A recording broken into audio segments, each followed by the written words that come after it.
Welcome to the Leaderonomics show. I'm Scott Deming. Scott, absolutely awesome to have you with us. Thank you for having me. They called you a brand advisor. To a brand advisor, oh yeah. I've been called a brand guru too. You know, you could call anybody anything. And you're also author of the Brand Who Cried Wolf. The Brand Who Cried Wolf, and my second book, Powered by Purpose. Yep.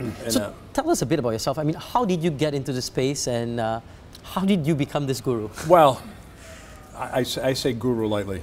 I owned a national ad agency. I started it on my own. Ryan Communications. Started it, yes, and by myself. Grew into 3 people, 6 people, 70 people. You know, millions of dollars in revenues, and we're working with Fortune 500 companies, mom and pop companies, franchise groups, and all over the country. And I started sitting on boards. Was part of 3 startups that 2 went public, 1 rolled up into another company. And just enjoyed business a lot, but what I discovered was that the advertising was a very small part of the real process to create sustainable success.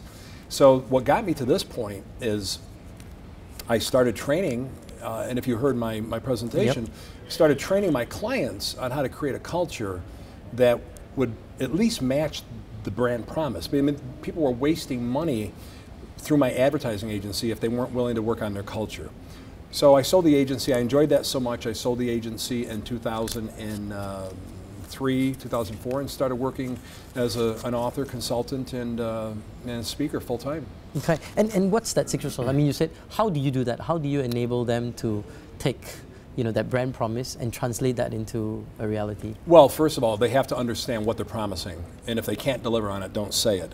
But you have to work with their peers. The problem with so many corporations is they think they know what they want, they think they know who they are, but only a few people at the top have an idea of what the mission is. And the reason that companies don't create that culture is because they don't push it down and translate it and transfer it to all the different levels and layers below them. There's a real communication problem from leadership to folks at any other department or any other position besides the leadership position.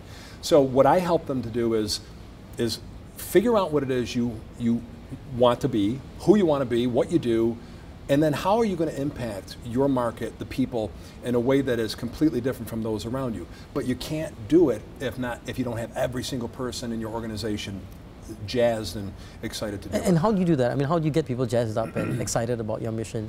Well, you have to have the right people around you. So what I do is I say to leadership, look at the folks around you and the positions that they're in. And I want you to think about this. If you just got this big request for a proposal and you had to deliver, and it's the most important proposal, the most important piece of business you'll ever have, look at the people and the positions they're in. Are those the folks that you would have in the very same positions, or would you be moving them to a different place in the organization? And when they start looking closely at the people, their talents, their passions, and the positions they're in, they realize, wow, I hired that person 8 years ago and they're in the same job and they have so much more to offer. So what I do is I train them to look, if you want people to perform for you, truly perform, you've got to give them an opportunity to shine. And you've got to let people feel like they're part of something meaningful. People will leave an organization for less money if they feel they're going to a place that actually has meaning and a place that they can break the ceiling. Yep. And speaking of meaning, I mean, you talk a lot about the why, you know, the purpose. The purpose behind the brand, right? How does an organization establish that? I mean, I know, I mean, you talk about it in a very emotive, story-based manner, but a lot of organizations struggle to articulate the why and execute it down across the organization. Well, Mark Zuckerberg was Facebook. asked Facebook was asked in an interview for Fast Company last year. The interviewer said, "Do your folks do philanthropic work? Do they go out and do they do volunteer work? And are they?" He goes, "I'm sure they do. We don't force them to."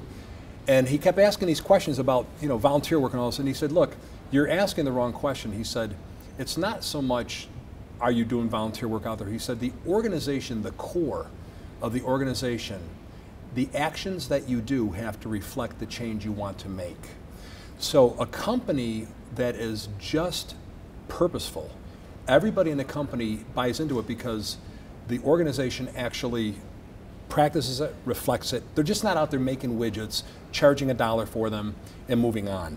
They're doing something because they feel that there's really something behind this. There's meaning here. But you can't create that purpose unless you've got leadership who actually believe in it for one, and then figure out a way to transfer it for two. Yep. Okay, you know? and you're here to speak at this ASEAN Disruptive Summit. Tell us a bit about disruption, and what some advice you would give to leaders in organizations in ASEAN, in Southeast Asia. I will say this: everybody should focus on being disruptive. McKinsey, the consulting company, came out with a paper a year or two ago, and they said, every company, if you're going to stay not on the curve, ahead of the curve, you have to dedicate 70% of your resources and talent to defending your core business. Okay. So you know who you are. You're a TV a company, yep. So you know what your core business is. So you spend 70% defending that, meaning you stay healthy. Yep. You look at the competition, you make sure that they're not stepping on your toes. Then you have to spend 20% of your resources and talent on growing that core business. But what very few companies do, they say you need to spend 10% of all of your talent, time, and resources on transformative growth. That's how people become disruptive, but they do it in a way that is not change for change only. It's change because they actually know that this is important. And here's an example. When I wrote my first book, The Brand Who Cried Wolf, it's a good book, but I wrote it because I felt like I needed to have a book. I started speaking, and I said, you know what, I need to have a book. It's going to give me credibility. When I wrote the second book, I wrote it because of my granddaughter's death. And there was so much in the leadership world that needs to change that I decided that I'm going to focus a lot more of my energies on not just the branding, but on a leadership that creates the culture, that creates the brand. And that's what I wrote about in the book, having purpose, having values. If you're changing things and disrupting things just because you want to change them, it's not going to work. And here's another example. I was in the advertising business. One of my clients was Carrier. Are you familiar with them, the heating and cooling company? Worked with them for 13 years, ran the programs all over the country. And in 13 years, they went through 6 presidents and 3 CEOs. And every time a new president came on board, they changed the tagline, the marketing, the this, the that, not because it was broke, but because they had to make the change. Whenever I was working with a company, things could be going great, we're growing their business. A new marketing director comes in, now we have to make a proposal. Now we're fighting for our lives to keep this business. Not because it was broke, because they need to make change. So a lot of times companies make change just for the sake of changing and for ego, but they're not doing it because they've been thinking about what would truly transform humanity. So that's where disruption becomes destruction, right? Absolutely, absolutely. Disruption becomes destruction when you're changing for ego or changing for just for the sole reason of change. Here's another way that disruption becomes destruction. If your number one objective is money, you look at all sustainable companies, and they're companies that have some sort of a vision and some sort of a purpose and a mission. The companies that solely run after the dollar, the shareholder happiness, the quarterly earnings, they make decisions that they wouldn't otherwise make. They have to make these decisions because the bottom line is their God. So if you're out there and you're pursuing something that is meaningful, you will disrupt. You will disrupt it, but you'll disrupt it in a good way. If you're out there pursuing the money, you'll disrupt, but you'll do things because you need to do them to make other people happy who are worried about the money. That becomes destructive. So speaking of branding again, I mean, if you were to advise a group of leaders, in terms of how would you look at branding the organization, what would the maybe first steps a leader, especially at the CEO level, right? What do they have to think about when they think about branding their organization or themselves? Well, they have to think about, first of all, making sure that whatever it is their brand says they are, it has to be real. It has to be, it can't lie. Yep. Secondly, a real powerful brand, a real sustainable brand, completely 100% understands how the customers perceive them. Many brands that fail, they look at their business from their own perspective, from their own eyes. They've been so close to it that they can't see it from another perspective. You have to engage with the customers and really understand, what do you think of us? Yep. Are we doing what we're supposed to be doing?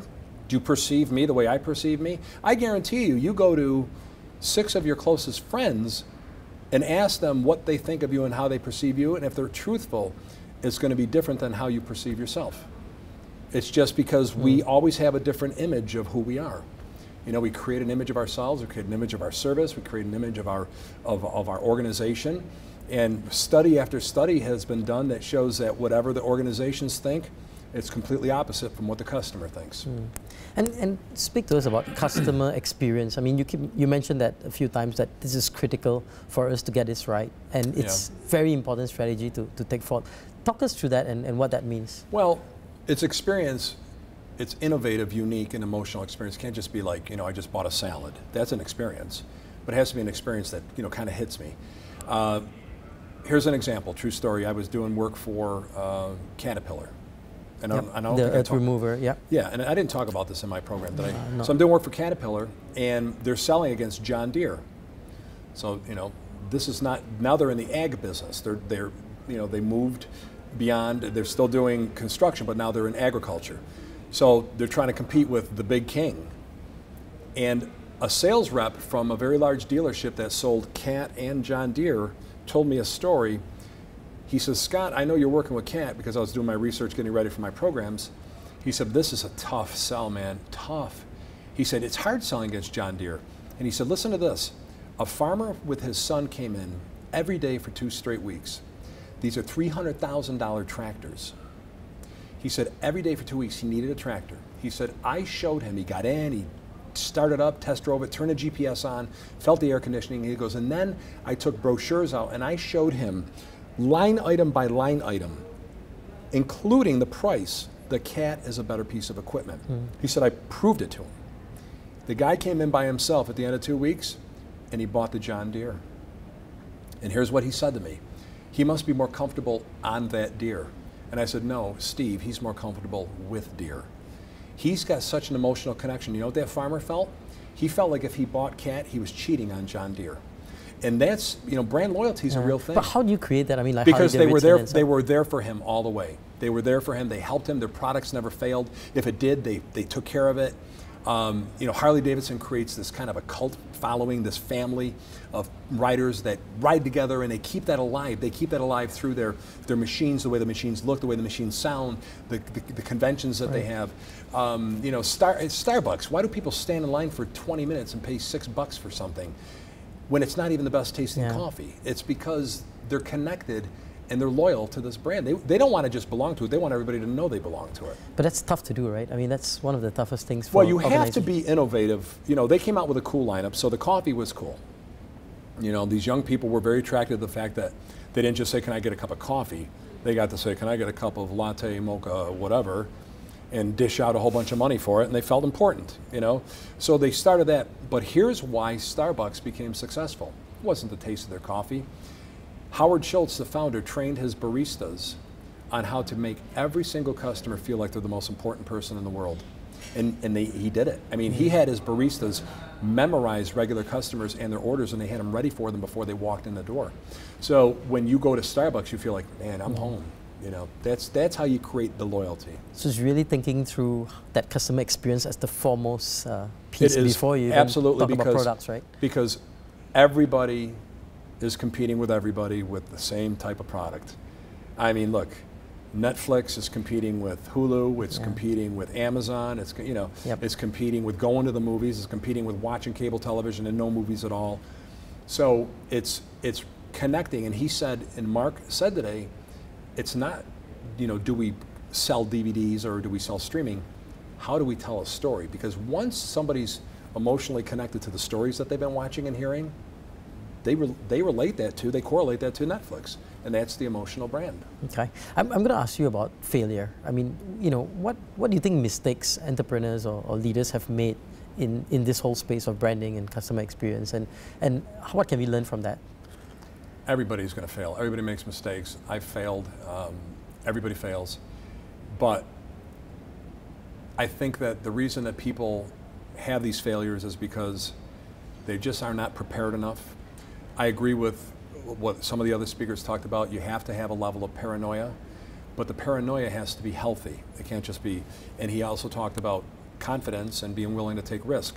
That's fine, but you have to do your homework. You have to do your due diligence. So I think a lot of companies fail because they believe in something, but they just weren't prepared enough to go after it. They weren't prepared to launch it. They weren't financially prepared. They weren't intellectually prepared. And so they kind of chased something down that might have worked if they put a little more preparation, a little more process into it. Okay. Scott, we're going to put you through the Thinkonomic challenge right now. It's going to be a quick exercise where I'm going to just ask a couple of questions and we're going to time you. And as fast as you can, just shoot out the answers. You're going to make me look bad, I can tell. This it's going to be good. Okay, so here's question number one. Which dead person would you most want to meet? Steve Jobs. All right. You've never met him? Okay. If my motives are wrong, should I stop giving? Yes. Okay. And because? If your motives are wrong, change your motives. If your motives are wrong and you're that kind of person, you probably won't stop giving, you'll keep doing it. But I say yes, stop. Okay. What was the secret to Mother Teresa's ability to serve others passionately? She just had the heart to serve. She just had empathy beyond anyone else. She just loved with all of her heart. Okay, great. So far so good. What is wrong with the world today? How should we fix it? No. So very... you know what? Too much self. You know, too much narcissism. I think we need to start looking out, reaching out, and doing for others. Okay. Would you rather have less work to do or more work you actually enjoy doing? More. And you do that, right? Yes. You work 24/7, right? No, pretty close, but not yet. How do you value yourself as a human being? Hopefully impacting those around me. I value what I do and what I say and what I'm doing with organizations, with individuals, because I so truly believe in my message. I've seen it transform people. I've seen it transform companies. I value myself not because I think I'm wonderful. I just am so grateful that I have the ability to share my knowledge. Okay, and I think it's the last question. What are your thoughts on bribery? Bribery? Bribery. I think it's horrible, and stay away from it. Yeah. And you did it.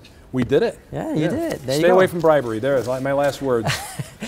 Just to close off this section, if you were to give advice to a young person who's starting out in life and maybe just graduated off university and coming out, wanting to change the world, and hey, maybe I want to be like Scott. I want to be this great guy who makes a difference in the world. What sort of advice would you give this young person? I gave advice to a young person in an audience once. I did a program in New York City, and they had businesses and politicians and students and professors. And she said to me, how do I go out against, I'm graduating in May, and I'm going to be out there with about 2 million other graduates, all looking for jobs. She said, how do I get the job? How do I stand out? How do I do this? And I said, I'm assuming that that's your professor sitting next to you, and she said yes. And I said, do exactly the opposite of everything he told you on how to go out and get a job. And he looked at me and I said, sir, with all due respect, every student that's graduating is going to have the same resume, the same cover letter. I would say, look, go out and get your experience, but follow your heart and do something that you're passionate about. If you can't find a job that pays you well enough to do something you're passionate about, then go out and do some volunteer work, because it'll all come together. And if you were to address a group of CEOs, say 500 CEOs in a big auditorium, and you could only impart 1 or 2 pieces of advice to them, what advice would you give them? Recognize your employees above all else. Richard Branson from Virgin said, customers don't come first, employees come first. He said you can't serve the customer if you don't have happy employees. So recognize that people do want to make a difference and give them the opportunity to make a difference, number 1. Number 2, just always be prepared. Be prepared, be financially sound, and yes, take risks, but do it in a way that's, you're going to feel good about it. You've been around for many years now doing branding, and also you ran a business before. If you look back at your life, what would be 1, 2 key insights that you could garner from all the mistakes that you've made that you would share with us so that we won't have to make those same mistakes? I would probably, as a leader of my agency, I used to give people not a whole lot of chances if they made mistakes. I would, of course, you're human, make mistakes. Absolutely. But I would run out of patience if they weren't making change and making a difference. And so I had a lot of folks who I probably should have kept that I didn't keep. That's probably my biggest regret. Okay. Be patient, give people a chance, support them, give them an opportunity to shine. And they all somehow will work out in the end, huh? They will. They will. All Unless right. they're truly bad and they want to bribe. And just to kind of cap up the whole session, if you were to, you know, one sort of word or two that you think is very critical for us as leaders to hold on to, what would that be? Purpose, values, humanity, and you know, follow that. Follow your values, follow your purpose. Be concerned about humanity. The money will follow. The money will come. Scott, it's been absolutely fantastic talking to you. Thank you so much. Thank you very much. Thank you for being on our show. Yeah, pleasure.